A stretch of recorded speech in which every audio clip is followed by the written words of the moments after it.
ಕುಟ್ಟು ಸ್ವಾಮಿಗಳು ಹೇಳಿದ್ರು, ಮುಂದೆ ಇರೋ ದೇವ್ರು ಯಾವಾಗಲೂ ಮಾಡ್ತೀರಾ, ಹಿಂದೆ ಇರೋ ದೇವ್ರು ಮಾಡೋದೇ ಇಲ್ಲ, ದೇವ್ರು ಕೋಪಿಸ್ಕೊಂಡ್ಬಿಟ್ಟಿದ್ದಾರೆ ಅಂತ, ಅದಕ್ಕೆ ಮಾಡಿದ್ದು.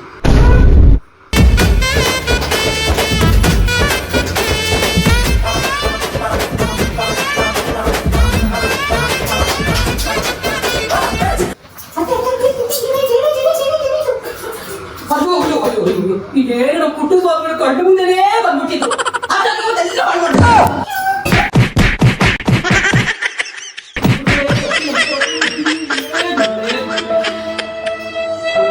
ಯಾವನು ಕುಟ್ಟು ಸ್ವಾಮಿ ಅಂತೆ, ಅವನಿಂದ ನಾನೇ ತಿನ್ಬೇಕಾ? ಅವರಿಂದನೇ ನಿಮ್ಗೊಂದು ಗತಿ ಕಳಿಸ್ತೀನಿ.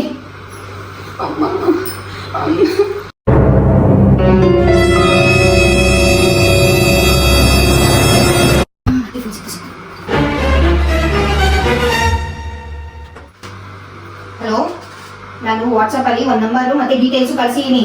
ಅದು ಹೆಂಗಿದೆಯೋ ಹಂಗೆ ಮಾತಾಡ್ಬೇಕು. ಹೆಚ್ಚು ಕಮ್ಮಿ ಆಯ್ತು ಅಂದ್ರೆ ನೀವು ದುಡ್ಡು ಕೊಡಲ್ಲ, ನೋಡ್ತಾ ಹೇಳ್ತಾ ಇದೀನಿ, ಸರಿನಾ?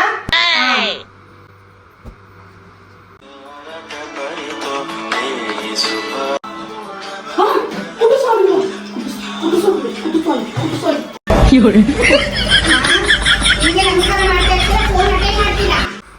ಕುಟ್ಟು ಸ್ವಾಮಿಗಳಿಗೆ ನಮಸ್ಕಾರ. ನಮಸ್ಕಾರ ಕಣ್ಮ. ಸ್ವಾಮಿಗಳೇ, ನಿಮ್ಮ ಗಂಟಲಲ್ಲಿ ಕಿಚ್ಚಿ ಕಿಚ್ಚಿ ಇದೆಯಾ? ಹೌದು ಕಣ್ಮ, ಕಿಚ್ಕಿಚ್ಚಿದೆ. ಆದರೂ ನಿನಗೆ ಒಂದು ಉಪಾಯ ಹೇಳೋಣ ಅಂತ ಕಾಲ್ ಮಾಡಿದೀನಿ.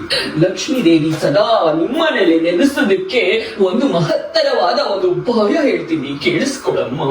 ಹೇಳಿ ಗುರುಗಳೇ, ಹೇಳಿ ಹೇಳಿ, ನಾನು ಏನ್ ಪುಣ್ಯ ಮಾಡಿದ್ದೋ ಹೇಳಿ ಹೇಳಿ. ಲಕ್ಷ್ಮೀ ದೇವ ಹೇಳಿ ಹೇಳಿ. ಆಯ್ತು ಆಯ್ತು. ಏನಂದ್ರೆ ನಿನ್ನ ಮನೆಗೆ ಲಕ್ಷ್ಮೀ ದೇವಿ ಆಗಮನ ಆಲ್ರೆಡಿ ಆಗ್ಬಿಟ್ಟಿದೆ ಕಣಮ್ಮ, ಆಲ್ರೆಡಿ ಆಗ್ಬಿಟ್ಟಿದೆ. ನಿನ್ನ ಸೊಸೆಯೇ ನಿನ್ನ ಮನೆಯ ಲಕ್ಷ್ಮಿ, ಲಕ್ಷ್ಮೀ ದೇವಿಯೇ ಸ್ವತಃ ನಿನ್ನ ಸೊಸೆಯ ಮೈಯಲ್ಲಿ ಬಂದಿದ್ದಾಳಮ್ಮ. ನಿನ್ನ ಮಹತ್ತರವಾದ ವ್ರತ ಪುಣ್ಯಗಳೆಲ್ಲ ಫಲಿಸ್ತು ಫಲಿಸ್ತು ಫಲಿಸ್ತು. ಅಯ್ಯೋ ಗುರುಗಳೇ ಗುರುಗಳೇ ಗುರುಗಳೇ, ಅಯ್ಯೋ ಗೊತ್ತಾಗ್ಲಿ ಬೇರೆಗೆ.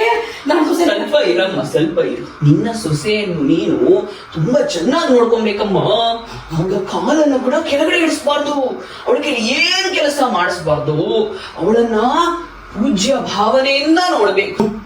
ಗುರುಗಳೇ, ನೀವ್ ಹೇಳಿದ್ನ ಚಾತು ತಪ್ಪದೆ ಮಾಡ್ತೀನಿ. ಆಗ್ಲಿ ಕಡಮ್ಮ, ಒಳ್ಳೇದಾಗಿ. ಪರಾನಿ ಒಳ್ಳೆ ಸಾಕಮ್ಮ, ಸಾಕಿಡಮ್ಮ, ಸಾಕು.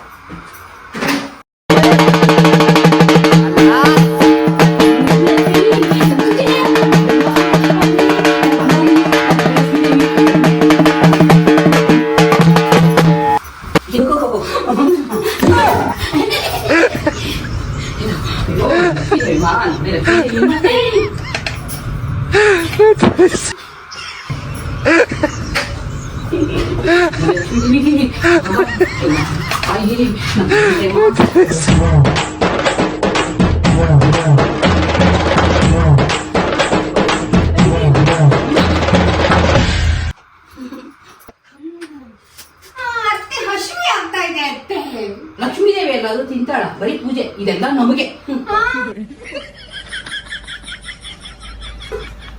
ಹಶು ಬೇರೆ ಆಗ್ತಾ ಇದೆ. ಹೊರಗಡೆ ಹೋಗಿ ಏನಾದ್ರು ತಿನ್ಕೊಂಡ್ ಬರ್ಬೇಕು. ಇವತ್ತು ಫುಲ್ ಫ್ರೀ ಆಗಿದ್ದೀನಿ, ಹೊರಗಡೆ ಹೋಗಿ ಏನಾದ್ರು ತಿನ್ಕೊಂಡ್ ಬರೋಣ.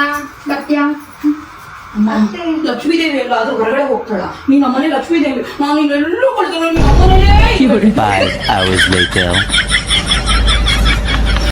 ಸುಸುನಾ ಈ ಜಾಗದಿಂದ क्या हुआ, कैसे हुआ, कब हुआ, क्यों हुआ, जब हुआ.